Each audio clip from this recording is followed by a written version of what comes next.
This is a Cherry Garage how-to video. Today we're going to do the rear suspension parts on my 2001 Mazda Protege MP3. We have the lateral arms and the trailing arms for this car that I'm doing today. I'll show you the parts, I'll show you what to do, and we'll get to it.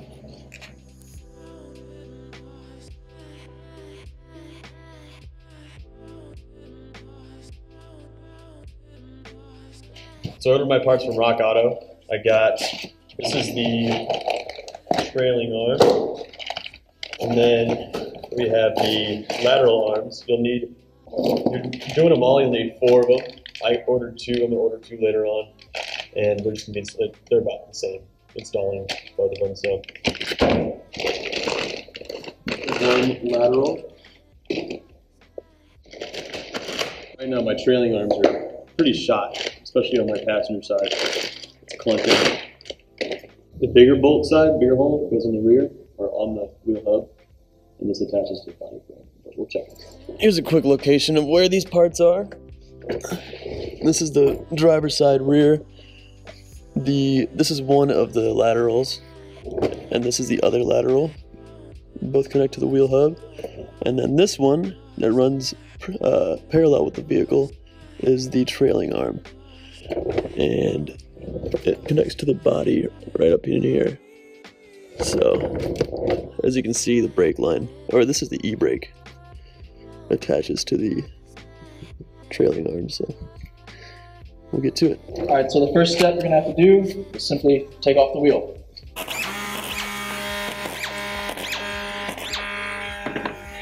I'm going to start off by doing the trailing arm first, and then that'll give me better access to change out the lateral arms. Once we take this off, there's going to be 2 bolts, one on each side, and you're also going to have to take the bracket off for the e-brake line, and then we'll be able to access the bolt and nut for the lateral arms. One side attaches to the wheel hub, the other side attaches underneath the body.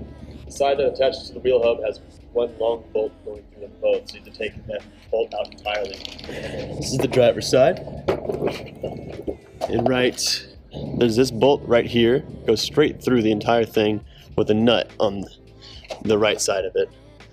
And I'm gonna have to hammer that all the way through, and I'll just replace these both. On the top side, they have their own bolts, and those are just knocked through, I believe. I'm gonna use my impact to take off the trailing arm and the laterals. I'm using mostly a 17mm socket for trailing arm, sorry, 12mm for the bracket for the e-brake, and then 21 for the laterals. Slide that up.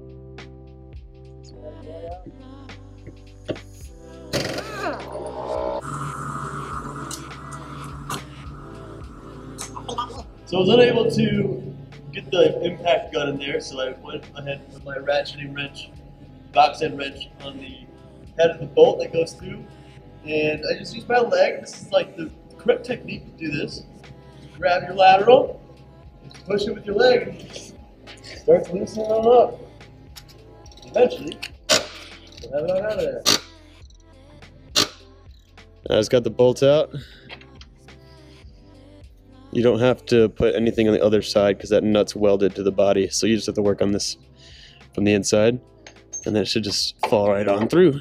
And there you are. Part. Just like that. I want to give it a little quick cleaning, but never mind, it's pointless. This one doesn't have a little bracket spot for it, so I don't need it. This bolt was pretty hard to take out, so I'm going to wire brush it before putting it back in and oil it a little bit too.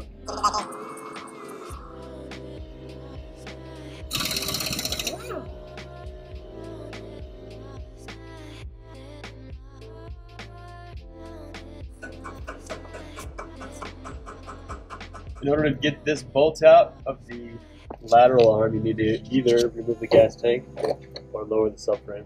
I chose to lower the subframe. There's 2 main bolts on each side that are 14 mils. Gotcha. Right there, I took those 2 out. There's 2 over here. You can see right there, right there. And I think there's only 2 more. One right here, and one right here. It's 12 mil. So the reason I'm doing this is when I was driving, when I would go over a bump, I'd hear a loud clunk, or when I accelerate too hard, it's like thunk in the rear side. and I had assumed that it was a bushing on the trailing arm being bad. So I just took the one off the passenger side, and it's pretty bad. I was right. Yep. Let's put it back in there, throw some glue in there, and it'll be good. After removing the 4 bolts on the subframe as well as the 2 on the inside, you can lower it using a floor jack. And I lowered it just past the gas tank so I can get this next bolt out to where the left. You can see the whole thing. There's a bad old one. Let's see, the bushings were pretty bad. And to make this bolt come through easier, I'm gonna sand off this rust on top of it and spray some penetrating oil and then spin it from the other side.